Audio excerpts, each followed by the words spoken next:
Salam saudara sekalian, ya kita bersyukur ibadah masih Tuhan izinkan bagi kita ya untuk bisa sama-sama datang beribadah kepada Tuhan. Saudara, kita sudah masuk ke dalam perkataan, 7 perkataan Yesus di kayu salib. Jadi ini perkataan yang kedua di atas kayu salib, engkau bersama aku di Firdaus. Saudara, saya ajak kita membaca dari Lukas pasal 23 ayat 39 sampai 43. Ya, saya bacakan, saudara menyimak dengan baik. Seorang dari penjahat yang digantung itu menghujat dia, katanya, bukankah engkau adalah Kristus? Selamatkan dirimu dan kami. Tetapi yang seorang menegur dia, katanya, tidakkah engkau takut juga tidak kepada Allah, sedang engkau menerima hukuman yang sama? Kita memang layaknya dihukum, sebab kita menerima balasan yang setimpal dengan perbuatan kita. Tetapi orang ini tidak berbuat sesuatu yang salah. Lalu ia berkata, Yesus, ingatlah akan aku apabila engkau datang sebagai raja. Kata Yesus kepadanya, aku berkata kepadamu, sesungguhnya hari ini juga engkau akan ada bersama-sama dengan aku di dalam Firdaus. Saudara, kalau kita memperhatikan setiap detil dari kisah penyaliban Tuhan Yesus, tidak ada yang kebetulan terjadi. Ya, semua detil ini diperhitungkan di dalam rencana Allah untuk menyelamatkan manusia.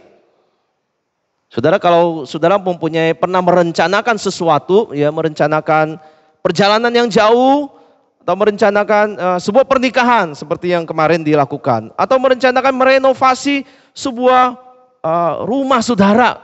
Saudara akan memplanningkan dengan baik dari awal bagaimana mulainya, tahap berikutnya apa, selanjutnya apa, sampai selesai.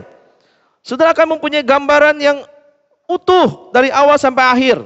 Dan saudara berharap semua itu terjadi sesuai dengan apa yang kita rencanakan, bukan? Kita tidak ingin ada hal-hal yang mendadak itu harus diubah. Karena kita sudah memplanning dengan baik, saudara. Tetapi kita tetap menemukan bahwa rencana manusia menyusun sebuah rencana, pasti kemungkinan itu selalu ada perubahan-perubahan, penyesuaian-penyesuaian yang terjadi. Karena itu memang rencana kita manusia yang kita tidak bisa memprediksi apa yang terjadi di tengah-tengah itu. Tetapi beda dengan Tuhan ketika merencanakan sebuah rencana keselamatan ini. Kisah penyaliban Tuhan Yesus ini tidak ada yang mendadak muncul di situ, tidak ada yang kebetulan di situ. Semua sudah dinubuatkan akan terjadi sesuai dengan rencana Tuhan.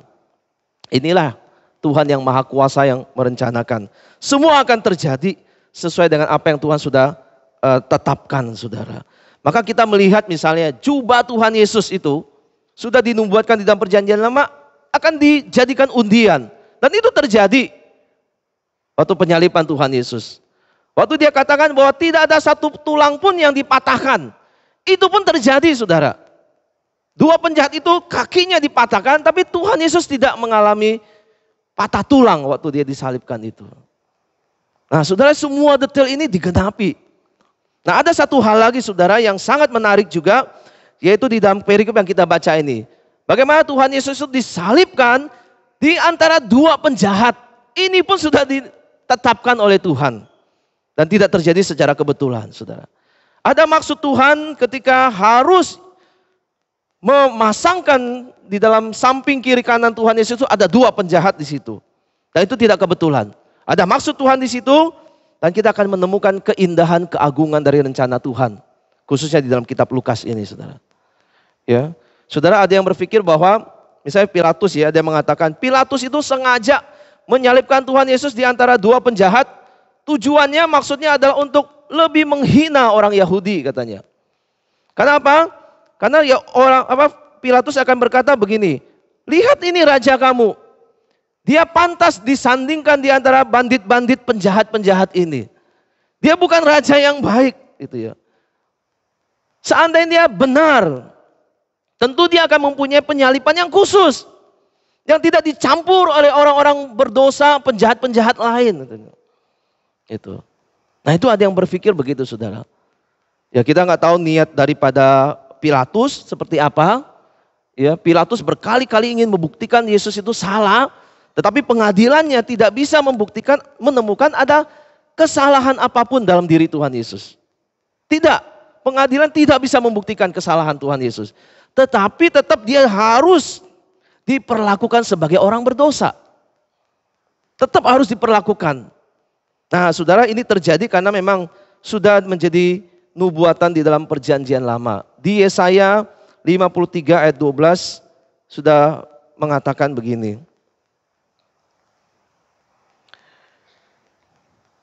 Di bagian B khususnya saudara ya.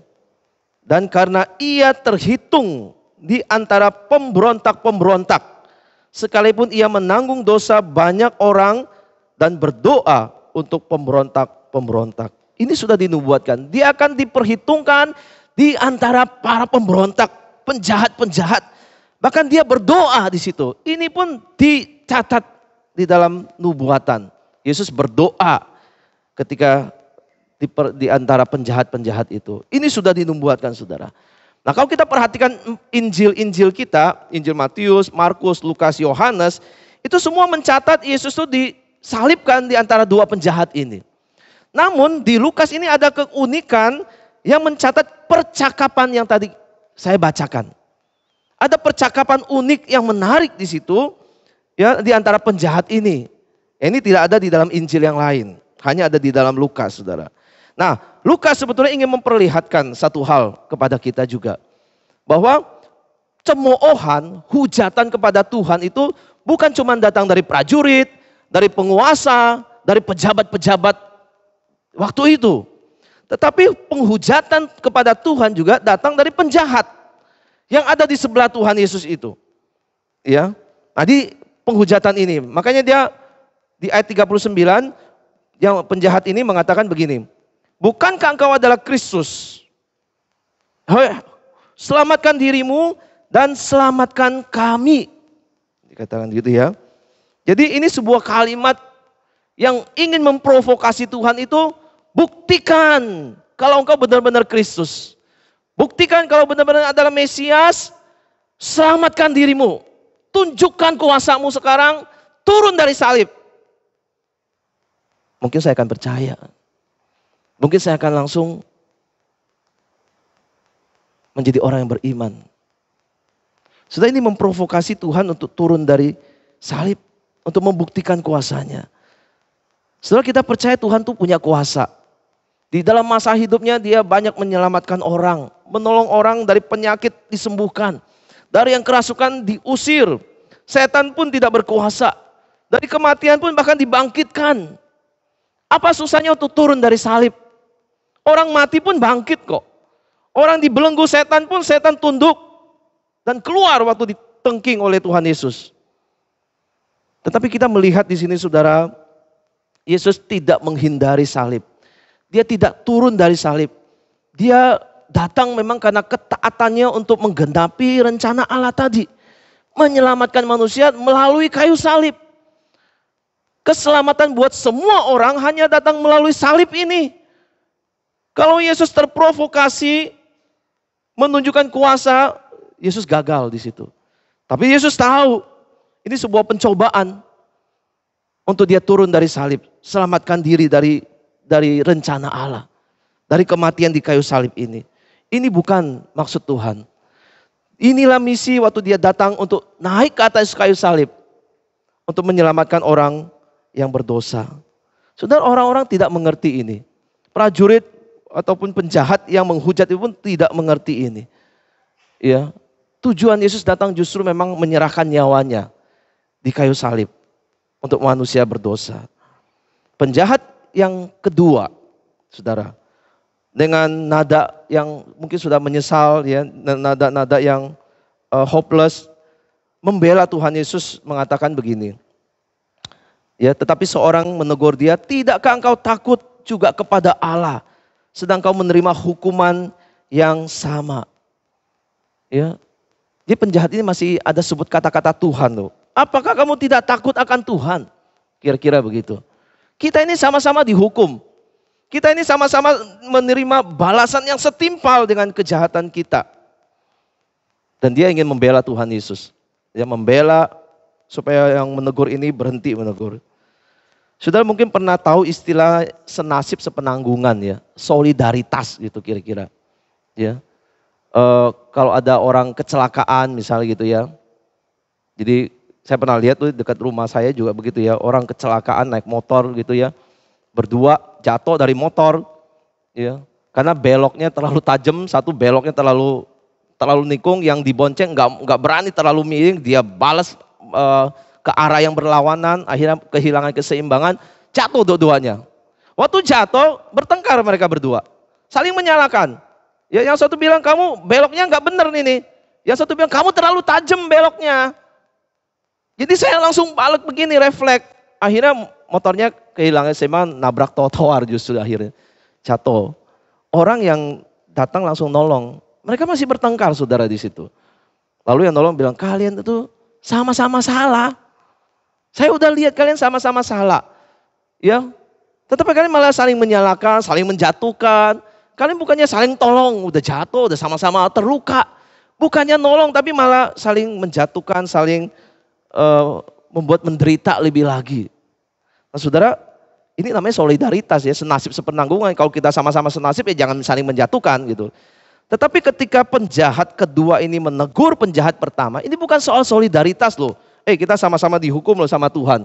Jangan merendahkan Tuhan Yesus ya. Bukan cuma itu saudara, bukan cuma masalah solidaritas ini loh yang dia pikirkan. Dia mengetahui sesuatu yang lain, yang tidak diketahui orang lain. Yesus, dia tahu bahwa Yesus itu tidak bersalah, iya. Orang ini dikatakan ya, tidak berbuat sesuatu yang salah. Dia sadar, Yesus tidak berbuat salah dan dihukum seperti itu. Tapi lebih jauh lagi dia mengerti begini, Yesus akan datang kembali sebagai Raja. Ini yang penting saudara. Yesus bukan hanya tidak bersalah, tapi dia akan datang kembali sebagai Raja, saudara. Nah kesadaran ini saudara, saya yakin tidak muncul dari diri dia langsung otomatis. Begitu.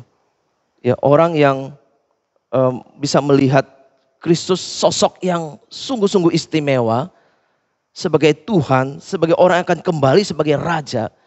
Ini pasti ada pekerjaan Roh Kudus di situ. Ya, yang mencelikan mata rohaninya. Mereka sebetulnya sama-sama kondisinya sama, disalibkan, akan mati di dalam waktu hitungan jam. Selesai mereka hari itu. Tetapi dua orang ini memperlihatkan respon yang kontras. Ya. Yang satu melunak hatinya, akhirnya mengenal Tuhan Yesus. Tapi yang satu ini keras hatinya, malah menghujat, mengeraskan hati, hatinya dikeraskan dan sampai pada akhirnya tidak bertobat. Tidak bertobat. Sudah ada kesempatan sebetulnya untuk sama dengan penjahat kedua ini. Bisa kenal Tuhan Yesus sebagai Raja, sebagai Mesias. Tetapi dia akhirnya mengeraskan hati, tetap pada pendiriannya dan akhirnya mati. Akhirnya tidak bertobat, saudara. Saudara, ada jemaat itu pernah sharing, ingin ajak tetangganya ke gereja. Ya, tetangganya ke gereja gitu ya. Supaya mengenal Tuhan gitu. Tapi tetangganya selalu berkata, nanti sajalah, belum waktunya bertobat gitu ya. Saya masih nyaman, saya masih pengen seperti ini. Ke gereja nggak usah lah, nanti aja gitu. Saudara, kita jangan berpikir bahwa selalu ada nanti. Ya. Sebab saudara, ini bukan masalah soal waktu, ada nanti. Bukan cuma itu. Tetapi pertanyaannya, apakah waktu nanti itu ada sebuah momen di mana Roh Kudus bekerja, engkau sadar dirimu berdosa.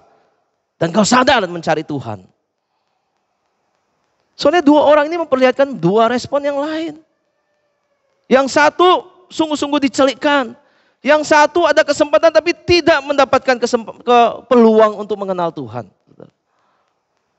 Padahal waktu yang sama Tuhan berikan kepada dua orang ini. Saudara lihat ya, kadang-kadang Tuhan utus orang-orang kepada kita untuk mengingatkan kita, percaya Tuhan. Ya, mungkin hidupmu tidak tahu kapan berakhir. Tapi kadang kita bilang, enggak mungkin lah, nanti saja. Saudara, pada sarana anugerah diberikan lewat orang-orang di sekitar kita. Tapi orang kadang mengabaikannya, ya. Padahal perkataan penjahat kedua ini harusnya ada membuat dia sadar sesuatu. Yesus sebagai raja datang kembali. Tapi itu pun lewat momen itu. Lewat. Dia betul-betul kehilangan kesempatan itu, saudara. Makanya orang gak boleh berpikir selalu akan ada kesempatan, selalu akan ada Roh Kudus bekerja di akhir-akhir hidup kita. Belum tentu. Tidak semua orang mendapatkan anugerah seperti ini. Ya, dan tidak bisa kita menunda-nunda kalau kesempatan itu datang. Kalau ajakan untuk kembali kepada Tuhan itu datang. Ajakan untuk percaya itu datang. Itu harusnya memang diresponi. Ya, ada kalimat yang membuat kita ingin melakukan sesuatu. Mestinya kita bisa langsung segera bergerak. Tetapi kadang-kadang orang menunda dan akhirnya kehilangan momen yang penting di dalam hidupnya. Seperti penjahat yang pertama ini, saudara. Ya. Nah, saudara, kita lihat. Penjahat kedua mendapat kesempatan menyadari dirinya itu berdosa. Roh Kudus bekerja menyadarkan dia. Dia tahu dirinya pantas dihukum. Saudara, kesadaran ini adalah pekerjaan Roh Kudus. Ya, orang bisa menyadari dirinya siapa di hadapan Tuhan. Saudara, kalau kita melihat orang berdosa tidak akan mau mengakui dirinya orang berdosa, bukan? Kalau bukan sungguh-sungguh ada sebuah perubahan kesadaran di dalam dirinya. Ya, gak gampang kalau kita bilang mau berani mengakui diri kita ini di hadapan Tuhan berdosa. Tapi penjahat ini tahu dia sadar dirinya berdosa, dia memang pantas dihukum dan memang dia seorang penjahat. Dan dia tidak bisa lepas dari hukuman salib ini. Dia akan mati karena dosanya hari itu. Dia bukan seorang yang istimewa yang mati karena martir misalnya. Dia tidak punya arah seperti itu. Stefanus mati dirajam karena imannya. Tapi dia mati sebagai penjahat. Sudah, ini sungguh-sungguh sebuah harapan yang sirna. Dia tahu waktunya akan mati. Dia tahu kemana dia akan mati. Orang Yahudi percaya, orang yang mati martir itu hadiahnya surga. Stefanus itu bisa lihat langit terbuka waktu itu. Lihat Tuhan Yesus berdiri menyambut dia. Karena dia martir, dicatat seperti itu. Orang Yahudi percaya, orang yang penjahat mati masuknya neraka. Jadi penjahat kedua ini sudah tahu nasibnya akan seperti apa. Tidak ada harapan sama sekali bagi dia untuk bisa mendapatkan perubahan di detik-detik terakhirnya. Tetapi saudara lihat orang yang kedua ini menaruh harap kepada Tuhan Yesus. Dia akan mati tapi dia melihat ada sesuatu yang membuat dia melihat jauh ke depan. Yesus itu akan datang kembali sebagai raja. Dia berkata, Yesus, ingatlah akan aku apabila engkau datang sebagai raja. Datang sebagai raja. Sebuah permintaan sederhana. Ingat aku Tuhan kalau engkau datang sebagai raja. Dia minta cuma itu. Dia bukan seorang yang berani minta terlalu besar, terlalu banyak kepada Tuhan.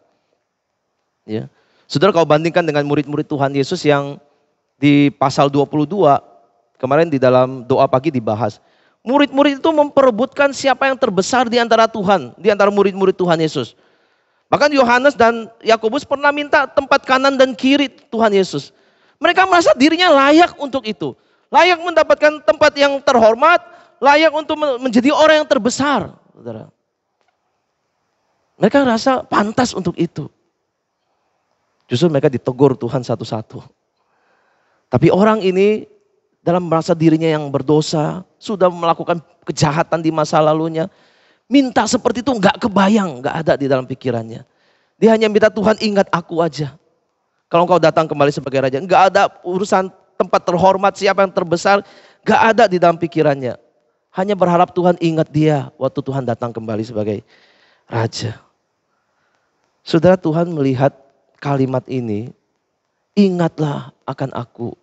Seruan dari lahir dari ketidakberdayaannya. Dari nasibnya yang akan sebentar lagi mati. Di dalam tidak ada pengharapannya. Tuhan, ingat aku. Ingat aku. Saudara, bagi Tuhan kalimat ini adalah sebuah iman, sebuah ungkapan iman, sebuah pernyataan iman. Ya, yang merendahkan diri, mengharapkan belas kasihan dan kemurahan Tuhan untuk mengingat dia. Itu aja udah cukup buat dia, saudara. Sudah kita lihat di sini Tuhan melihat iman dan Tuhan memberikan sebuah jaminan keselamatan bagi orang ini. Ya, Tuhan mengerti keadaannya. Saudara perhatikan, penjahat kedua ini saudara, minta sesuatu yang bersifat nanti. Kalau engkau datang Tuhan, ingat aku. Tapi Tuhan menjawab sesuatu yang di luar dari dugaannya. Yesus berkata, bukan nanti loh, tapi hari ini. Aku akan ingat engkau hari ini. Lalu dia minta untuk diingat, bukan? Tapi Yesus berkata sesuatu yang luar biasa lebih daripada itu. Yesus berkata, aku tidak hanya ingin mengingat kamu, tapi aku akan bersama-sama dengan kamu. Atau kamu bersama-sama dengan aku. Ini yang kedua saudara, yang Tuhan katakan. Soal hari ini dan soal bersama-sama dengan aku. Dan yang ketiga soal engkau bersama-sama dengan aku di dalam Firdaus. Firdaus. Saudara, Tuhan memberikan sebuah jaminan yang tidak pernah dia bayangkan. Ingat nanti aja Tuhan, kalau Tuhan datang ingatnya nanti belakangan gak apa-apa. Tapi Tuhan bilang no, sekarang. Dan kau akan bersama-sama dengan aku di Firdaus. Saudara, orang Yahudi percaya langit itu ada 3 tingkat. Ya, langit pertama itu awan-awan, mereka percaya. Yang kedua itu langit yang ada bintang-bintang. Yang ketiga itu adalah surga, Firdaus. Itu konsep surga bagi orang Yahudi. Ya, Paulus makanya pernah terangkat ke surga tingkat ketiga katanya. Nah itu mereka percaya surga itu adalah tempat kekal bagi orang-orang yang beriman dan percaya kepada Tuhan di situ. Itu Firdaus di dalam konsep orang Yahudi, saudara. Jadi penjahat kedua ini tidak perlu menunggu sampai Tuhan datang untuk keselamatannya. Tuhan berkata, meskipun kerajaannya belum datang sempurna, tapi hari ini engkau pasti bersama-sama dengan aku di dalam Firdaus. Saudara, sebuah jaminan yang Tuhan berikan, engkau akan bersama-sama dengan aku, engkau diterima di dalam kerajaanku, engkau akan duduk bersama-sama dengan aku. Ini sebuah tanda dosanya sudah diampuni Tuhan. Dosa masa lalunya Tuhan tidak perhitungkan lagi. Karena engkau sudah tahu dirimu bersalah berdosa, Roh Kudus sudah bekerja, engkau mengakui dosa, dan engkau diterima sebagai anak Tuhan di dalam kerajaan Allah. Saudara, Tuhan memberikan jaminan, pengampunan, keselamatan, hidup kekal bagi orang-orang yang mengakui dirinya membutuhkan keselamatan. Melihat diri yang berdosa dan membutuhkan keselamatan dari Tuhan. Sudah kita berpikir ya, kapan sebetulnya penjahat ini bisa beriman kepada Tuhan? Waktu itu sungguh-sungguh tidak bisa kita pikirkan terjadi begitu cepatnya. Momen kapan dia itu bisa membuat dia akhirnya bisa melihat Tuhan sebagai Raja. Melihat Yesus sebagai Tuhan. Nah, saudara, ada yang mengatakan begini. Ya, penjahat ini kan disalibkan bersama, berarti mereka ada di dalam rombongan Tuhan Yesus itu. Hanya tidak dicatat, tidak disorot di dalam catatan. Artinya juga ikut melihat bagaimana kesengsaraan Tuhan Yesus selama perjalanan dari Yerusalem ke Golgota. Ya, di dalam Via Dolorosa bagaimana Tuhan Yesus diperlakukan, bagaimana respon Tuhan Yesus. Dia melihat dan dia ngeh sesuatu di situ. Menyadari sesuatu.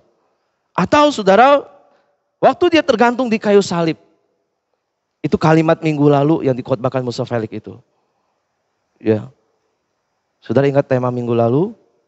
Bapa, ampunilah mereka sebab mereka tidak tahu apa yang mereka perbuat. Sudah bisa bayangkan orang yang tergantung di kayu salib yang akan mati, menunggu nasib terakhirnya di dalam harapan yang sudah betul-betul gak ada sama sekali. Meratapi nasib yang betul-betul sudah selesai hari itu. Tiba-tiba muncul suara lembut seperti ini. Bapa, ampuni mereka sebab mereka tidak tahu apa yang mereka perbuat. Saudara, doa ini itu menjadi sebuah titik terang yang membukakan pengharapan bagi orang berdosa penjahat kedua ini. Saudara mendengar kata ampuni, ada pengampunan. Dan Yesus memintakan pengampunan untuk orang-orang berdosa. Maka Tuhan bisa memintakan pengampunan buat aku juga yang berdosa ini. Sebuah harapan ada pada Tuhan karena sepotong doa yang Tuhan Yesus naikkan di situ. Itu mencelikan dan itu membuat perubahan. Hanya mendengar doa ini, orang ini berubah, mengalami perubahan. Dan akhirnya bisa mengenali Yesus yang akan datang kembali sebagai Raja. Sudah kita lihat ada banyak cara Tuhan bekerja di dalam hidup ini. Seorang kepala pasukan, waktu menggiring Tuhan Yesus ke kayu salib sampai akhir melihat Yesus mati. Dia menyadari sesuatu. Ini orang benar katanya. Orang benar. Hanya dari melihat apa yang terjadi. Cara Tuhan bekerja. Membukakan kita untuk melihat kebenaran. Sudah ada banyak cara yang kita tidak duga-duga Tuhan bekerja untuk mempertobatkan orang, menyadarkan orang akan dosanya. Dan akhirnya kembali kepada Tuhan. Banyak cara saudara. Ada satu keluarga, suami yang sangat keras saudara. Yang seringkali meng-KDRT istri dan anaknya. Kalau suaminya sudah mabuk saudara. Sudah lupa diri itu. Ya, emosi tidak terkendali, istri dipukul, anak pun bisa dipukul. Ya. Dan ini sering terjadi karena punya kebiasaan mabuk. Ya. Sampai akhirnya anaknya itu hampir mati satu kali. Karena dia terlalu keras memukulnya. Satu kali bapak ini, si ayah ini ada dalam keadaan depresi sudah. Sungguh-sungguh dia udah nggak ada pertolongan. Di titik paling bawah di dalam hidupnya itu. Dia itu sudah memikirkan ingin mati. Satu malam itu sudah. Dia nggak tahan dengan hidupnya menderita. Dia lampiaskan semua kepada keluarganya. Tetapi siapa sangka saudara. Ya, waktu dia duduk di sofanya. Tiba-tiba di meja sofa seperti ini saudara. Ada satu kertas. Dan isinya satu ayat di situ. Dia bisa lihat, dia bisa ambil. Baca ayat itu saudara. Membuat dia menangis. Nangis. Nangis dia. Kita nggak mengerti kenapa orang baca ayat itu bisa menangis. Lalu dia menyadari dan ada refleksi di dalam dirinya itu mengatakan dia orang berdosa yang membutuhkan pertolongan. Ada dorongan di dalam hati untuk mencari pertolongan. Saudara, malam itu dia betul-betul mengalami sebuah perubahan ajaib. Ya, dia bisa datang kepada istrinya di kamar, peluk istrinya dan minta maaf sama istrinya. Sebelumnya boro-boro bisa begitu. Lalu dia datang ke kamar anaknya juga minta maaf dan peluk anaknya di situ. Sampai berlutut menangis. Dia menyesali dan dia berjanji ingin mengasihi keluarga ini, ingin lebih sungguh-sungguh lagi mencintai keluarganya. Sudah kita lihat cara Tuhan bekerja ini ajaib. Gak terpikirkan. Waktu yang sangat singkat kita gak pikirkan terjadi perubahan sangat drastis seperti ini. Dan saya yakin itu terjadi pada penjahat kedua. Di atas kayu salib. Di detik-detik yang terakhir. Dia sungguh-sungguh mendapatkan kasih karunia Tuhan. Sekali lagi tidak semua orang akan mengalami kasih karunia Tuhan saudara. Kalau ada kesempatan diberikan, terima kesempatan itu. Jangan tunggu saat-saat terakhir seperti penjahat ini. Kita belum tentu punya momen seperti penjahat ini. Ya, belum tentu kita bisa menjaminnya. Tetapi kalau kesempatan Tuhan berikan untuk bekerja dalam hati kita, biar sungguh-sungguh itu melahirkan sebuah pertobatan dari diri kita. Roh Kudus bekerja kepada orang-orang yang membutuhkan keselamatan. Yang menyadari dirinya berdosa dan datang kepada Tuhan. Beda sekali dengan penjahat yang pertama tadi. Yang menghujat Tuhan saudara. Dia hanya pikirkan saya ingin selamat dari salib ini gimana caranya. Dia tidak memikirkan kehidupan yang akan datang. Dia hanya pikirkan kehidupan saat ini saya pengen bebas dari salib aja. Bebas dari penderitaan digantung seperti ini. Sangat disayangkan. Dia tidak ada kecelikan kesadaran. Roh Kudus tidak memberi sebuah anugerah kepadanya. Ya, ada yang diselamatkan, ada yang binasa. Padahal dia sudah begitu dekat dengan juru selamat itu. Dia ada di sebelah Tuhan Yesus. Betul-betul di sebelahnya. Tapi tetap tidak mempunyai kesempatan, pada akhirnya binasa. Binasa saudara. Saudara sekalian, peristiwa Yesus disalib dengan dua penjahat ini memperlihatkan ada dua macam orang di akhir hidupnya. Yang satu merendahkan Tuhan Yesus, menghujat Tuhan Yesus. Yang satu merendahkan diri, berdosa, dan terima anugerah. Yang satu hanya pikirkan saya yang penting bagaimana turun dari surga. Yang satu pikir bagaimana saya, Tuhan ingat saya, selamatkan saya. Terima saya di dalam kerajaan-Mu. Saudara, jikalau kita bayangkan diri kita ini ada di posisi seperti penjahat ini ya. Maksudnya ada di saat-saat terakhir hidup kita, di kondisi seperti ini. Saudara, kita ini lebih merespon seperti penjahat pertama atau kedua. Hari ini kalau orang mendengar Injil, respon ini yang diterima orang. Ada orang menolak, ada orang yang terima. Injil itu seperti membelah dua macam orang ini. Memisahkan yang diselamatkan dan yang binasa. Maka keputusan diberikan. Orang ditantang untuk mengambil keputusan. Mau terima, percaya Tuhan. Atau melewatkan kesempatan itu. Dan kita nggak tahu kapan lagi Tuhan memberi anugerah untuk mendengar panggilannya ini. Saudara, mungkin kita berpikir, oh kita tidak ada di posisi penjahat seperti ini. Kita tidak pernah melakukan kriminalitas sehingga kita tidak terlalu menyesal dan tidak merasa dosa kita lebih besar daripada dosa penjahat ini. Ya, penjahat ini wajar karena dia kriminal. Saya kan bukan kriminal.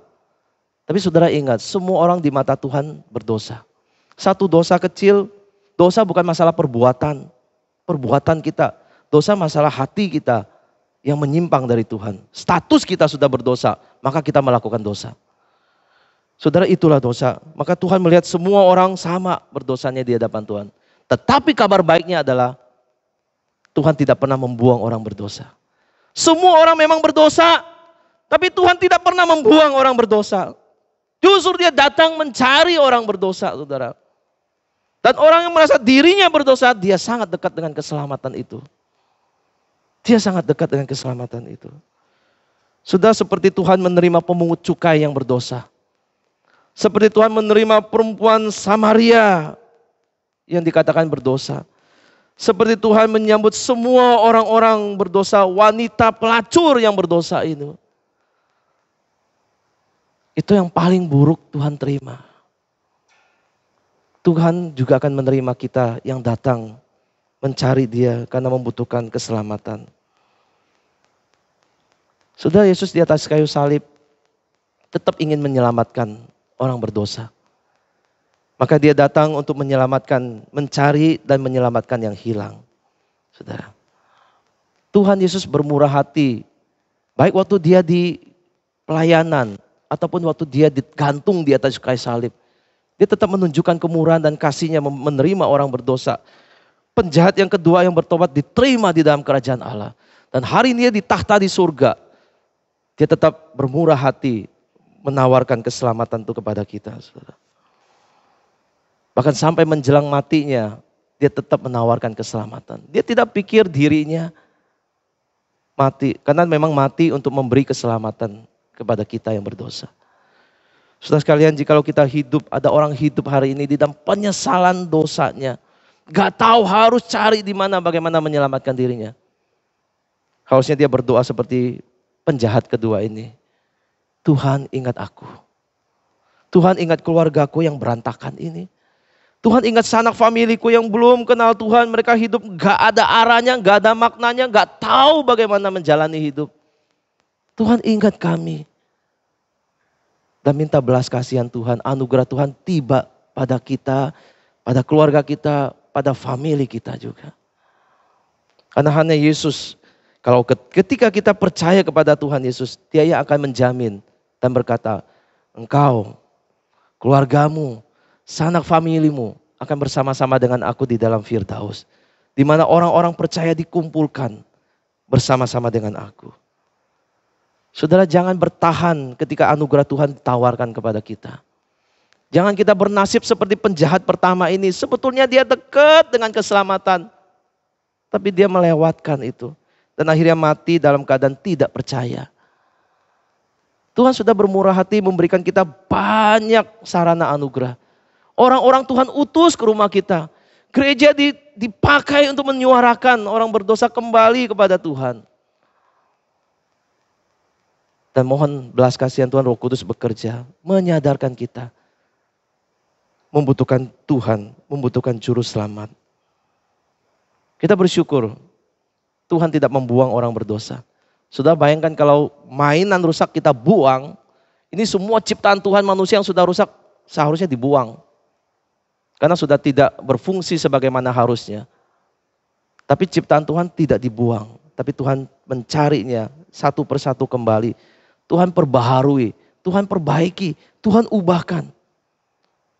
Supaya kembali kepada tujuan diciptakan. Sudah mari kita siapkan hati kita, saya ajak kita nyanyi satu lagu. Lagu ini mengingatkan kepada kita